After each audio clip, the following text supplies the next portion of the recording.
कुर्लुस उस्मान के देखने और चाहने वालों को अस्सलाम वालेकुम।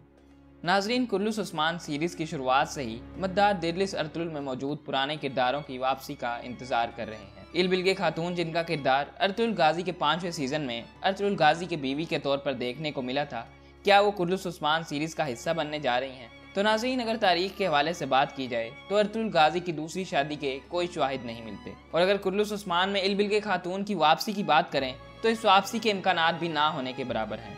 वीडियो पसंद आई तो वीडियो को लाइक कर दें और चैनल को भी सब्सक्राइब कर दें। अपना ख्याल रखिएगा। अल्लाह हाफिज़।